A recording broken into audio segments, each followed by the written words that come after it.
जय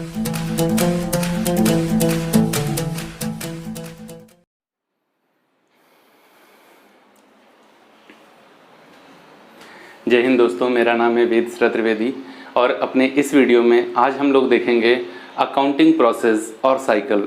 दोस्तों, इसमें लिखना कुछ ज़्यादा था। अगर मैं इसको आपको पढ़ाते हुए नोट करता तो शायद ये वीडियो कुछ ज़्यादा ही बड़ा हो जाता, इसलिए मैंने इसको नोट कर रखा है पहले से ही। आइए इसे समझते हैं कि आखिर अकाउंटिंग प्रोसेस होती क्या है। मैंने आपको पहले ही अपने वीडियो में बता रखा है कि अकाउंटिंग क्या है, जिसमें मैंने कहा था कि अकाउंटिंग व्यवसाय की भाषा है और ये संचार के माध्यम के रूप में काम करती है। अर्थात इसका मुख्य कार्य हो गया कि व्यवसाय के जितने भी वित्तीय व्यवहार हैं उनको लिखना और सरलता से समझने योग्य बनाना। सरलता से समझने योग्य बनाना, ध्यान देना। तो फिर जो वित्तीय व्यवहार लिखे जा रहे हैं उन्हें कैसे समझने योग्य बनाया जाएगा, ये प्रोसेस व्यवसाय में निरंतर चलता रहता है। तो कैसे ये प्रोसेस चलता है, आइए हम लोग देखते हैं अपने इस वीडियो में। सबसे पहले देखिए दोस्तों, शुरू होता है फाइनेंशियल ट्रांजैक्शन। फाइनेंशियल ट्रांजैक्शन पहले तो इसी को समझते हैं। और इवेंट्स, वित्तीय व्यवहार या घटना। ध्यान रहे, हम लोग अकाउंटिंग सिर्फ उन्हीं व्यवहारों की कर सकते हैं जिन्हें मुद्रा के रूप में व्यक्त किया जा सकता है, अर्थात जिनका मूल्य मापन किया जा सकता है। जिनका मूल्य माप नहीं सकते उन व्यवहारों को नहीं लिखा जाता। इसके पीछे हमारा एक कॉन्सेप्ट है, मैं उसे समझाऊंगा जब आपको कॉन्सेप्ट का वीडियो दूंगा। फिलहाल बता दूं, मनी मेजरमेंट कॉन्सेप्ट जो है वो कहता है कि जिन व्यवहारों को मुद्रा में माप सकते हैं सिर्फ उन्हीं का लेखांकन किया जाएगा और व्यवहारों का लेखांकन नहीं किया जाएगा। तो व्यवहार कैसे होने चाहिए? वित्तीय होने चाहिए। देखो, फाइनेंशियल ट्रांजैक्शंस ये इनपुट होता है किसी भी व्यवहार में। क्या है ये? इनपुट है। यहीं से तो व्यवहार शुरू होता है। तो इनपुट हुआ, एक फाइनेंशियल ट्रांजैक्शन हुआ। अब जो वित्तीय व्यवहार हुआ उसको कहां लिखेंगे भैया? तो प्रारंभिक प्रविष्टि की कुछ पुस्तकें हैं जिनको कहा जाता है बुक्स ऑफ ओरिजिनल एंट्री। ये क्वेश्चन भी पूछ लिया जाता है कि प्रारंभिक पुस्तकें की बहियां कौन कौन सी हैं, कौन कौन सी पुस्तकें हैं, कौन सी ओरिजिनल एंट्री की प्रारंभिक पुस्तकों की।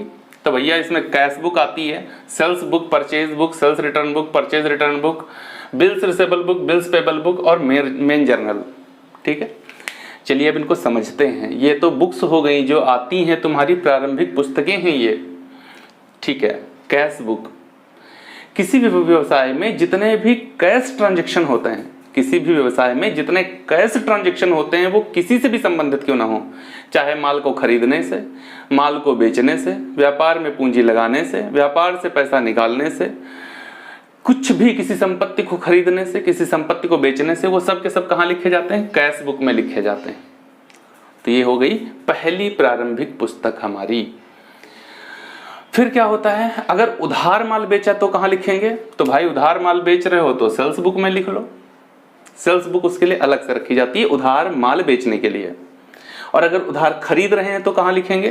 तो परचेज बुक में लिखेंगे। ठीक है ना। अब यहाँ ये इन दो पॉइंट पे बहुत ज्यादा ध्यान देना। ये एग्जाम में को पूछे जाते हैं, जब कंपटीशन वाला कोई पेपर देते हैं आप, ठीक है ना, तो वहां पे को पूछे जाते हैं।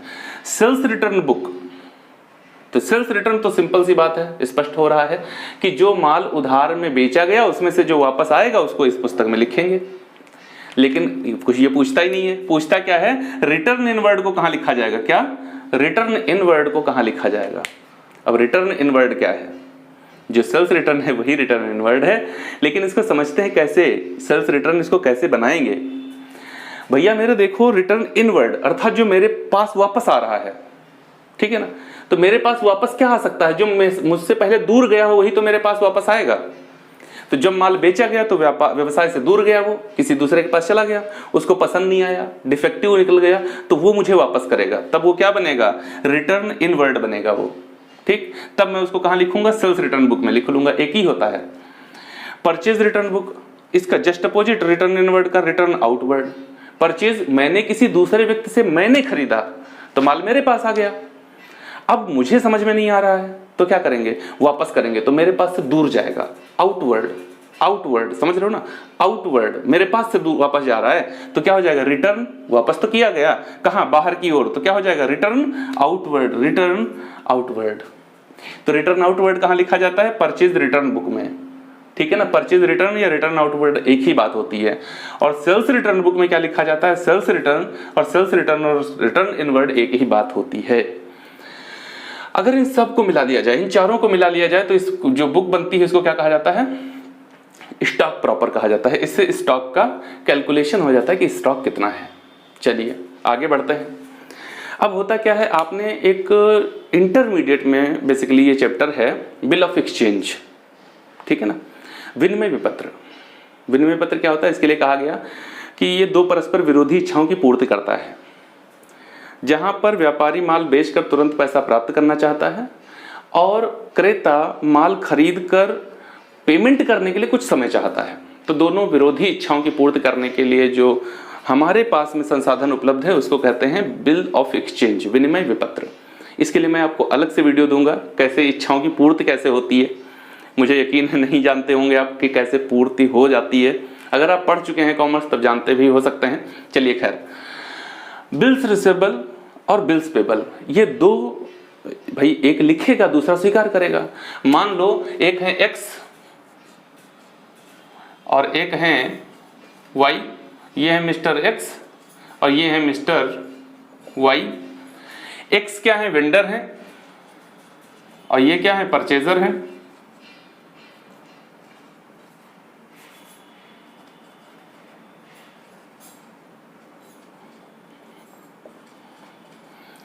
एक्स वेंडर है, वाई परचेजर। कोई माल बेचे इसके लिए कोई खरीदने वाला भी तो होना चाहिए, है ना। तो एक्स ने माल बेचा, वाई ने पर खरीद लिया। अब एक्स इनके ऊपर बिल लिखेंगे, ये उसको स्वीकार करेंगे, तो जो बिल को स्वीकार करता है उसके लिए वही बिल क्या हो जाता है, बिल्स पेबल हो जाता है।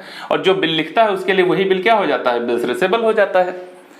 बिल एक ही है, जिसने स्वीकार किया उसके लिए पेबल और जिसने लिख दिया उसके लिए रिसीवेबल। जिसके लिए रिसीवेबल उसके लिए क्या बनेगी, ये एसेट्स बनेगी, और जिसके लिए पेबल उसके लिए क्या बनेगी, लायबिलिटी बनेगी। बात क्लियर हो रही ना। तो भैया मेरे, जो बिल को स्वीकार करता है वो अपने यहाँ उसको as a bills payable book में लिखता है, और जो उसे लिखता है वो अपने यहाँ बिल्स रिसीवेबल बुक में लिखता है। और इस दोनों ही पुस्तकों को मिला के ये क्या बनता है, बिल्स प्रॉपर बनता है। अब और आगे बढ़ते हैं तो क्या होता है, मेन जर्नल या जर्नल प्रॉपर, मुख्य जर्नल। अच्छा, सब कुछ तो हो गया यार, इसमें क्या लिखा जाता है, इसमें ऐसा कौन सा व्यवहार है जो इसमें लिखा जाएगा, सब कुछ तो हो गया। भैया कुछ व्यवहार ऐसे होते हैं जो इन किसी भी बुक्स में नहीं लिखे जाते। तो जो इन किसी भी बुक में नहीं लिखे गए व्यवहार, वो कहाँ लिखे जाते हैं, यहाँ पे लिखे जाते हैं। मैं आपको बताता हूं यहाँ क्या लिखा जाता है। यहाँ पर भैया लिखी जाती हैं ओपनिंग एंट्रीज, और यहाँ पर लिखी जाती हैं फाइनल एंट्री।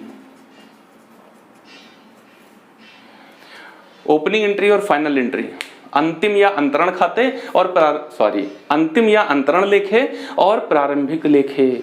बहुत गौर से सुन लो, जल्दी ढूंढने नहीं मिलेगा। क्या ये हो गई प्रारंभिक लेखे और ये हो गए अंतिम या अंतरण लेखे। ये क्या होते क्या है, देखिए भाई, होता क्या है, जो अकाउंटेंसी है हमारी, ये एनुअल प्रिपेयर की जाती है, एक वर्ष में इसे बनाकर फिट कर दिया जाता है। तो भैया वर्ष के अंत में जब हम आते हैं, वर्ष के अंत में आते हैं तो अकाउंट्स को क्लोज करते हैं। अकाउंट्स को क्लोज करते हैं तो उसके क्लोजिंग की भी तो कोई एंट्री होती है।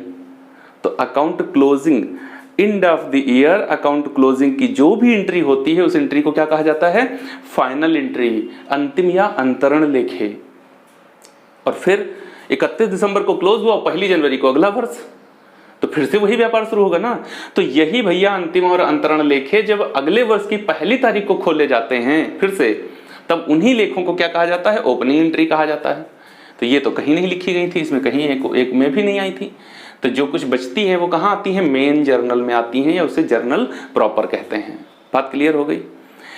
लेकिन यार बहुत विस्तार नहीं हो गया। देखो ये जो प्रोसेस है, यहाँ पे देखिए आप, इनपुट मिला था, फिर प्रोसेस शुरू हुआ है, आउटपुट जाते जाते, तो ये कुछ बहुत ज्यादा विस्तृत नहीं हो गया।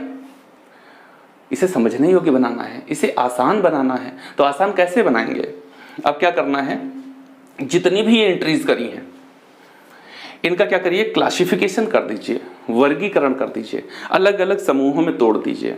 ये कैसे, यहां पर 10 लोगों को माल बेचा गया था उधार, यहां पर 10 लोगों को उधार माल बेचा गया था। जब उधार माल बेचा जाता है तो जिसको बेचा जाता है वो डेटर बन जाता है। वो 10 लोग थे, रमेश, महेश, गणेश, सुरेश, दिनेश, ठीक है ना, मोहन, सोहन, ये सब अलग अलग मिला के 10 लोग थे। तो एंट्री करते समय इन 10 नाम की एंट्री अलग अलग करी गई थी। देखो जो मेरा व्यवहार था कितना फैल गया, 10 जगहों पर फैल गया। उनसे निष्कर्ष तो एक ही निकलना है कि वो सब के सब डेटर हैं। हमें डेटर का अगर एक वैल्यू पता चल जाए तो भी तो हमारा काम चल जाएगा। तो भैया वर्गीकरण क्या करेंगे, वर्गीकरण करके हम लोग क्या करते हैं कि लेजर पोस्टिंग करते हैं। क्या करेंगे, लेजर पोस्टिंग, जिसको खतौनी कहते हैं। खतौनी कुछ और थोड़े है, यहाँ पे प्रारंभिक पुस्तकों में जितनी भी एंट्री करी गई हैं उसमें सबके सारांश को निकाल करके एक एक अलग अलग खाता सबके लिए बनाना क्या हो जाता है, वर्गीकरण हो जाता है। यहाँ पर 10 लोग थे और यहाँ पर एक खाता खोला गया, ठीक है ना, सेल्स अकाउंट, और उसमें वो 10 के 10 नाम आ गए और उनके बैलेंस से हमें ये पता चला कि हमारे डेटर्स का बैलेंस क्या है। बात समझ रहे हो ना। तो जो चीज वहां 10 जगहों पर फैली थी वो एक जगह पर पता चल गई। देखो समझने योग्य बन रहा है, समझने योग्य बना। तो क्लासिफिकेशन कर दिया गया, वर्गीकरण कर दिया गया। वर्गीकरण की जो क्रिया है उसको क्या कहते हैं, लेजर कहते हैं, खाता बही कहते हैं। अब इससे आगे बढ़े तो और थोड़ा क्या करिए, इसको अलग अलग और समझने योग्य। हमने उसमें बताया था ना कि अकाउंटिंग केवल भाषा ही नहीं है, ये भाषा के साथ साथ क्या करती है, चीजों को समझने योग्य बनाती है और परिणामों को रिप्रेजेंट करती है। किसके सामने, ओनर्स के सामने, क्रेडिटर्स के सामने, इन्वेस्टर्स के सामने, गवर्नमेंट के सामने, उसे प्रेजेंट करना होता है। तो कैसे, अब क्या करेंगे, समराइजेशन, संक्षेपण, उसको भी एक समरी बना दीजिए। यहाँ जो तमाम सारे आपने अकाउंट खोले थे, यहाँ तमाम सारे अकाउंट खोले थे, उनकी समरी बना दीजिए। कहाँ, 4 जगहों पर, लायबिलिटी, एसेट्स, इनकम, एक्सपेंस, 4 जगहों पर। अब 4 जगहों को सिर्फ इन सारी चीजों को मिला के कहाँ ले गए, 4 जगहों पर, लायबिलिटी, एसेट्स, इनकम और एक्सपेंस, और बना दिया एक ट्रायल बैलेंस। ट्रायल बैलेंस क्या है, खाता बही में खोले गए खातों की गणित संबंधी शुद्धता की जांच करने के लिए बनाई गई सूची को क्या कहते हैं, ट्रायल बैलेंस कहते हैं। ये केवल गणित संबंधी शुद्धता का प्रमाण है, अंतिम प्रमाण नहीं होता है इनका। तो गणित संबंधी शुद्धता की जांच के लिए जो सूची तैयार की गई उसको क्या कहते हैं, ट्रायल बैलेंस। अब जो एंट्री यहाँ की गई थी, जिनके खाते यहाँ खोले गए थे, उन सब को हम यहाँ थोड़ी सी जगह में ट्रायल बैलेंस में लेके आ गए, ठीक है ना। इसको भी 2 तरीके से बनाया जाता है, आगे ट्रायल बैलेंस का अलग से वीडियो देंगे हम आपको। फिर उसी ट्रायल बैलेंस से देखो हमें क्या करना, सूचनाएं देनी है, उसी ट्रायल बैलेंस के आधार पे हम आगे चलेंगे। तो ट्रायल बैलेंस से आगे चलते हैं तो क्या बन जाता है, फाइनेंशियल अकाउंट या फाइनल अकाउंट। फाइनल अकाउंट क्या, जिसमें trading, profit and loss and balance sheet, व्यवसाय में क्या प्रॉफिट हुआ, क्या लॉस हुआ, व्यवसाय की एक फाइनल डेट पर उसकी फाइनेंशियल पोजीशन कैसी, उसके क्या लेनदार हैं, क्या देनदार हैं, ठीक है ना, कितना विनियोग है, ये सब कुछ जानने के लिए क्या करते हैं, बैलेंस शीट बनाते हैं। तो लाभ और आर्थिक स्थिति का निर्धारण करने के लिए क्या किया, बैलेंस शीट बना लिया। फिर व्यवसाय में सबसे ज्यादा जो इंपॉर्टेंट है वो है कैश। कैश का मिलान करना होता है कि ओपनिंग कैश क्या था और क्लोजिंग कैश क्या है, इन दोनों के बीच में जितना भी अंतर आया वो क्यों आया, तो इसका मिलान कर दीजिए ना। आपको तो आपने तो सबकी सब क्या कर रखी है, रिकॉर्डिंग कर रखी है। ये सब के सब ये जो कुछ आप कर रहे हैं इसको क्या कहते हैं, रिकॉर्डिंग कहते हैं, रिकॉर्डिंग। आपने तो रिकॉर्डिंग कर रखी है ना सबकी, तो रिकॉर्डिंग से आपको पता चल जाएगा कि ये हमारा जो कैश है, ये ओपनिंग कितना था, क्लोजिंग कितना है, इसके बीच में क्या क्या हुआ। तो भैया इसी को हम लोग क्या कहते हैं, कैश फ्लो स्टेटमेंट कहते हैं। कैश फ्लो स्टेटमेंट कुछ और थोड़े है। ओपनिंग कैश का क्लोजिंग कैश के साथ में मिलान करने के लिए जो एक विवरण बनाया जाता है उसको कैश फ्लो स्टेटमेंट कहते हैं, ठीक ना। फ्लो का मतलब क्या हुआ, प्रवाह, रोकड़ कहाँ गया, कहाँ से आया, इनको सबको मिला दीजिए, ओपनिंग बैलेंस क्लोजिंग बैलेंस के साथ मिल जाता है कैश फ्लो स्टेटमेंट। मैनेजमेंट में पढ़ाऊंगा चल के आपको ये फंड फ्लो स्टेटमेंट। कैश से थोड़ा बड़ा है, यहाँ पर फंड का मतलब होता है वर्किंग कैपिटल। जब आप फंड फ्लो स्टेटमेंट मैनेजमेंट में ये भी पढ़ाऊंगा मैं आपको, तो इसको कहते हैं वर्किंग कैपिटल का फ्लो हमें जानना है। वर्किंग कैपिटल अलग से चैप्टर है जिसको मैं फाइनेंशियल मैनेजमेंट में आपको पढ़ाऊंगा कि वर्किंग कैपिटल का मैनेजमेंट कैसे किया जाता है। खैर, व्यवसाय में क्या जरूरी है कि हमारी वर्किंग कैपिटल में जो चेंज आ रहा है, वर्किंग कैपिटल क्या होती है, जिसको हम लोग कहते हैं वर्किंग कैपिटल बराबर current assets minus current liability. Current assets और करंट लायबिलिटी में क्या चेंज आया, भाई यही तो हैं जो परिवर्तित होते हैं, यही तो हैं जो व्यवसाय को संचालित करते हैं। व्यवसाय में बदलता क्या है, फिक्स्ड एसेट्स नहीं बदलती, फिक्स्ड लायबिलिटी नहीं बदलती, बदलती क्या है, करंट एसेट्स बदलती है, करंट लायबिलिटी बदलती है। उसी के बदलाव से व्यवसाय बढ़ता जाता है, बढ़ता जाता है ना। तो फिर उस वर्किंग कैपिटल के चेंज को जानते हैं। वर्किंग कैपिटल के चेंज को जानने के लिए जो स्टेटमेंट तैयार किया जाता है उसको फंड फ्लो स्टेटमेंट कहते हैं। ठीक है, चलिए और आगे बढ़िए। अब भैया क्या किया, इनको सबको बना दिया। तो अब विश्लेषण कर लीजिए कि यहाँ पर क्या हुआ, यहाँ क्या हुआ, यहाँ क्या हुआ, यहाँ क्या हुआ। इस विश्लेषण से आपको क्या पता चल जाएगा, अगर कहीं फ्रॉड हुआ है तो आपको पता चल जाएगा, कहीं चोरी हुई है तो पता चल जाएगा, कहीं की कॉस्ट एकदम से जंप करके ऊपर चली गई, बढ़ गई तो आपको पता चलेगा, प्रॉफिट आपका कम हो गया तो आपको पता चलेगा, प्रॉफिट आपका बढ़ गया, वाह बहुत बढ़िया बात, ये भी पता चलेगा। सब कुछ पता चलेगा आपको जब आप इसका एनालिसिस करेंगे अपने इन फाइनेंशियल स्टेटमेंट्स का। और वही एनालिसिस करने के बाद में फाइनल वर्क जो होता है वो क्या है, रिपोर्टिंग। अकाउंटिंग के लिए मैंने आपको कहा था ना, ये रिपोर्टिंग करनी है। किसको रिपोर्टिंग करनी है, क्रेडिटर्स को रिपोर्टिंग करनी है, इन्वेस्टर्स को करनी है, ओनर्स को करनी है और गवर्नमेंट को रिपोर्टिंग करनी है भाई मेरे। तो फाइनल वर्क क्या है, रिपोर्टिंग। यही जब रिपोर्टिंग आती है तो ये क्या बन जाता है, आउटपुट बन जाता है। रिपोर्टिंग जब आती है तो ये क्या बन जाता है, देख सकते हैं आप, आउटपुट बन जाता है। बात क्लियर हो रही है ना। तो भाई ये है पूरा अकाउंटिंग प्रोसेस। इसी तरीके से हमारी जो अकाउंटिंग है वो लगातार चलती रहती, लगातार चलती रहती, लगातार चलती रहती है। एक वर्ष में यही ऐसे ही क्रियाएं होती हैं। एक वर्ष का एक प्लानर है आपके सामने, ठीक है ना। चलिए, जिसमें ये मंथली होता है और ये सब का सब जो होता है भैया ये एनुअल होता है, ठीक है ना। अब इधर मैंने इसको थोड़ा और समझा दिया आपको। बुक कीपिंग और अकाउंटेंसी भी एक ही वीडियो में समझा दे रहा हूं। यहां से लेके ये फाइनेंशियल ट्रांजैक्शन से लेकर के और क्लासिफिकेशन, अलग अलग उनके खाते खोल देने तक का जो काम है वो किसका है, बुक कीपिंग का है। यही बुक कीपिंग है, यही बुक कीपिंग है। समझो तो इधर ऐसा समझ जाओगे, कभी भूलोगे ही नहीं। बुक कीपिंग क्या है, जो तुम्हारे फाइनेंशियल ट्रांजैक्शन हुए वहां से लेकर के चलते आए चलते आए चलते आए, लेजर में उनकी हमने खतौनी कर दी, अलग अलग खाते खोल दिए, बस हो गई बुक कीपिंग। उन खातों का संक्षेपण करना, ठीक है ना, उनका संक्षेपण करना, उनका विश्लेषण करना, उनका निर्वचन करना और प्राप्त परिणामों को उनके लिए जो उत्तरदायी व्यक्ति हैं, व्यक्तियों के सामने इसे प्रस्तुत करना, यह सब काम किसका है, अकाउंटेंसी में आता है भैया मेरे। यही लेखा कर्म है।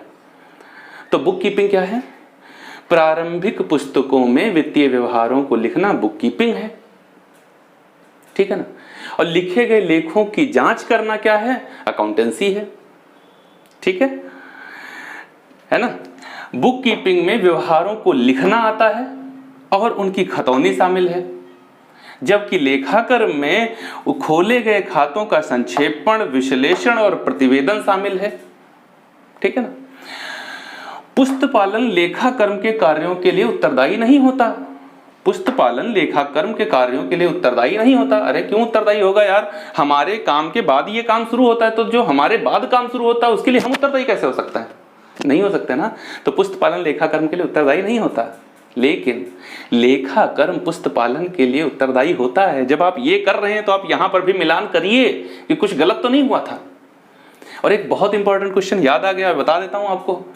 एक चीज याद रखना भैया मेरे, जहां पर बुक कीपिंग खत्म होती है वहां शुरू होती है अकाउंटेंसी, और जहां अकाउंटेंसी खत्म होती है वहां शुरू होती है ऑडिटिंग, और जहां ऑडिटिंग खत्म होती है वहां शुरू होता है इन्वेस्टिगेशन।